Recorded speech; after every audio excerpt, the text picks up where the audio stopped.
Eu vou direto ao assunto. Quando eu vi a chamada num grande jornal de que o dólar tinha caído por causa da notícia de que o presidente Lula passaria por outra intervenção hospitalar, eu achei que era meme. Uma nota num site de humor, tipo, sensacionalista, mas não era. Tava lá em grandes veículos de comunicação, a avaliação de analistas de mercado, que a queda de 1,27% da moeda americana, já no final do pregão, era atribuída ao novo procedimento pelo qual o presidente passaria. Sério.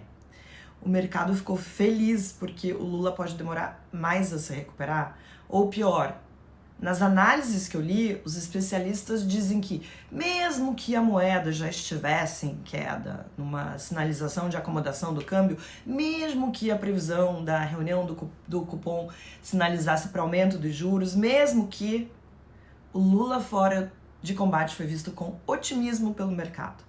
Uma das avaliações é que se o vice-presidente assume, o pacote de corte de gastos poderia ser finalmente aprovado. Mas afinal, o que é o mercado? É uma entidade, um deus? Além do mercado, quem mais celebrou as notícias sobre a saúde de Lula?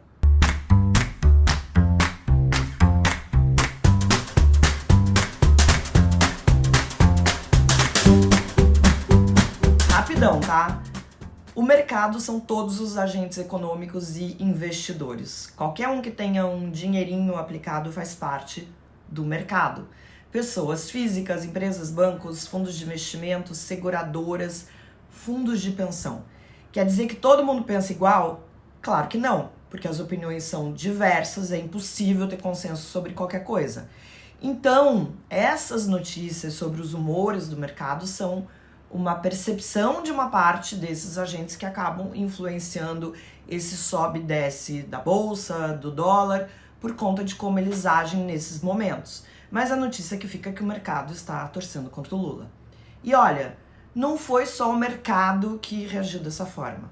É só dar uma voltinha nas redes sociais para ver todo tipo de celebração pela internação do Lula e o desejo que o presidente não se recupere.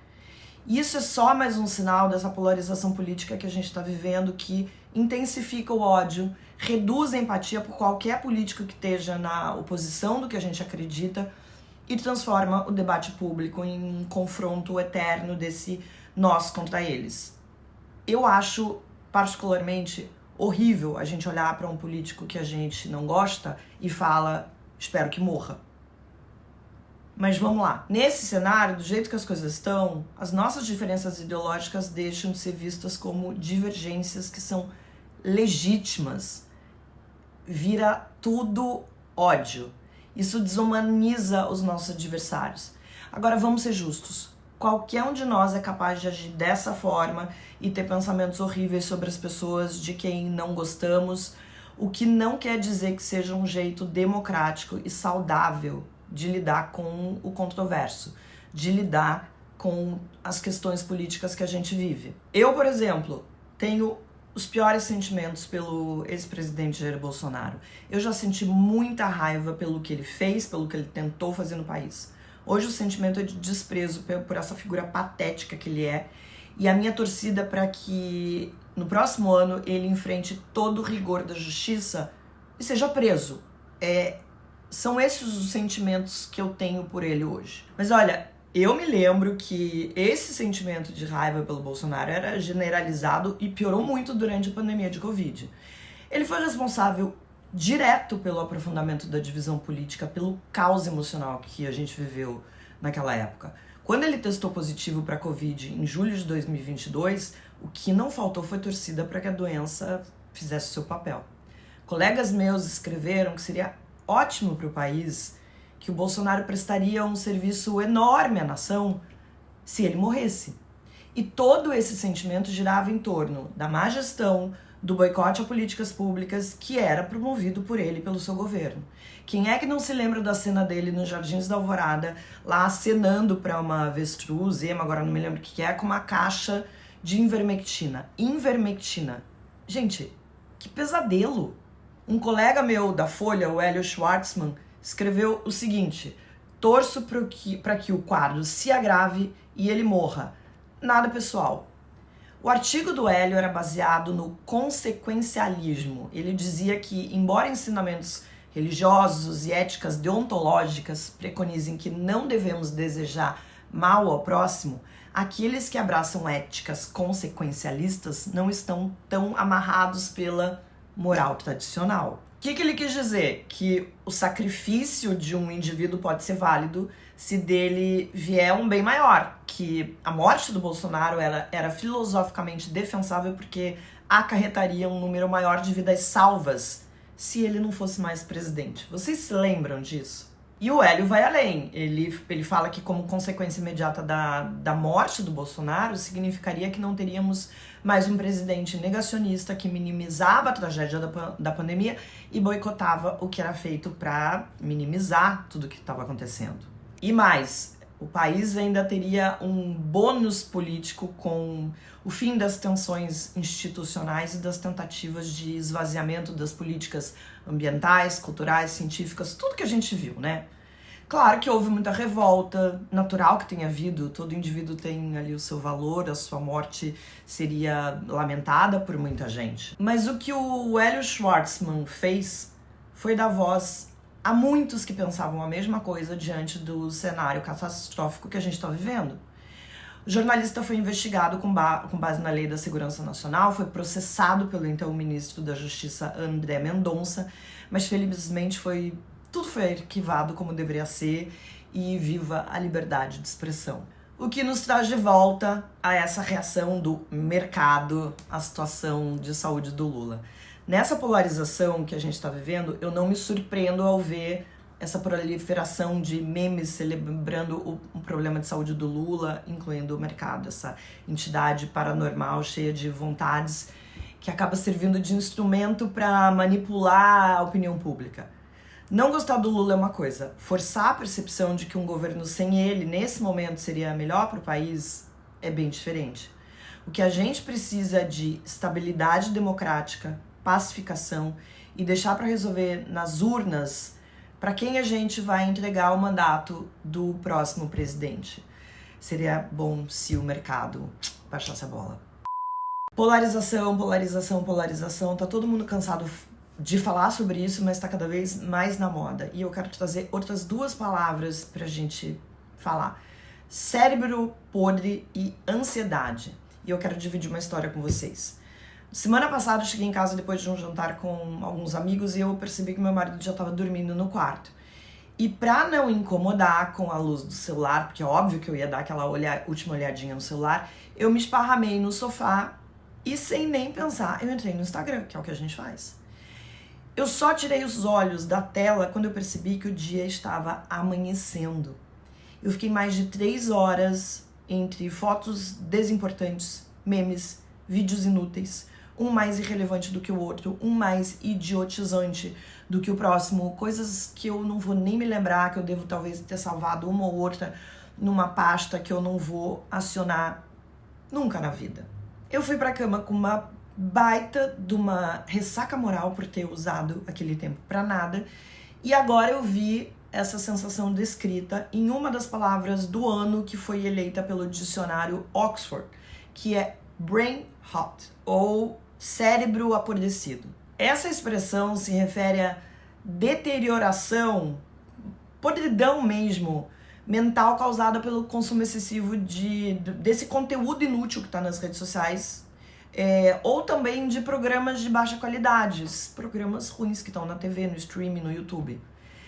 É um alerta para eu deixar de ser besta e ficar gastando meu tempo com essas bobagens, mas também é um alerta para mostrar para onde a humanidade está caminhando, porque obviamente não sou só eu que faço dessas coisas. Quem mais se identifica? É interessante falar sobre a eleição dessas palavras a cada ano, porque essas empresas que são especializadas em educação, em linguística, elas têm prestado um serviço muito valioso ao rastrear as transformações pelas quais a língua passa a refletir como a sociedade está se comportando ou como a sociedade está se comunicando, porque a língua é viva, a gente está falando, a gente está usando outras palavras e outras palavras estão surgindo para definir como é que a sociedade se comporta. Na última década, por exemplo, a gente viu o surgimento, a adoção de termos como fake news. Isso foi em 2017 e esse termo foi impulsionado pelo Trump. O lockdown, por exemplo, desapareceu no mesmo ano em que a palavrinha cancelamento foi lá, teve a sua coroação e nunca mais perdeu o reinado, porque a gente continua usando a palavra cancelamento, a gente continua cancelando as pessoas. Agora, é muito interessante ver como as palavras que viraram destaque, que foram destaque em 2024, conversam entre si. Brain rot, polarização pelo Merriam-Webster e ansiedade, que foi a palavra eleita pelo Instituto de Pesquisa IDEA. Todas essas palavras fazem parte do que eu chamo de zeitgeist digital, que é marcado por essa hiperconectividade, pela cultura de tudo ser muito instantâneo. Além desse conteúdo empobrecido, o algoritmo das redes entrega um ambiente de constante comparação. Todo mundo está se comparando, né? E isso mantém o nosso cérebro num estado de alerta constante, o que gera o quê? Pressão emocional, ou seja, ansiedade. Gente, a gente está ficando cada vez mais ignorante e mais deprimido, porque a gente está consumindo cada vez mais um conteúdo que não acrescenta, que não nos ensina, que não nos traz coisas novas, e ao mesmo tempo a gente não para de se comparar, não para de comparar as nossas vidas, os nossos relacionamentos com o que estão ali na internet. É a receita perfeita para que a gente esteja cada vez mais ansioso, mais triste, mais deprimido e mais burro. E isso que eu falei, né, como é que funciona essa questão da ansiedade e do cérebro é o mesmo mecanismo que amplifica o viés da confirmação, que alimenta essa nossa tendência de buscar, de interpretar e de lembrar só das informações que reforcem as nossas crenças já pré-existentes e que acaba levantando barreiras intransponíveis entre os grupos da sociedade. Então, assim, eu só leio o que confirma o que eu acredito e eu só leio aquilo que me faz cada vez mais inserida num grupo, sem tentar entender que existem outras opiniões, que existem outros grupos de pessoas e que cada um pode estar certo de alguma forma, em algum grau. Mas isso não é mais levado em conta porque o diálogo desapareceu, acabou. Eu fiquei um pouco surpresa de ver polarização como palavra do ano, porque ela já tá aí na nossa vida há uns 10, mas ainda que a divisão política não seja nova, o aumento da procura do uso da palavra polarização refletem que essa fragmentação da sociedade não está dando nenhum sinal de cansaço, que ela está, na verdade, se consolidando como o nosso normal. E enquanto isso, a gente está fazendo o quê? A gente está todos os dias nas redes sociais se afundando em memes. O mundo está em guerra, com conflitos na Ucrânia e na Síria, e um único homem é o responsável por alterar uma ordem mundial estável desde a Segunda Guerra Mundial: Vladimir Putin. Como ele conseguiu enfrentar 5 presidentes americanos, revoltas internas, invadir países vizinhos, resistir a embargos internacionais e permanecer no poder por mais de 2 décadas? Descubra assistindo Putin e os Presidentes, mais um documentário da PBS, disponível no nosso aplicativo de streaming, o Meio Premium. Vladimir Putin is as cold-blooded as any foreign leader I have ever seen.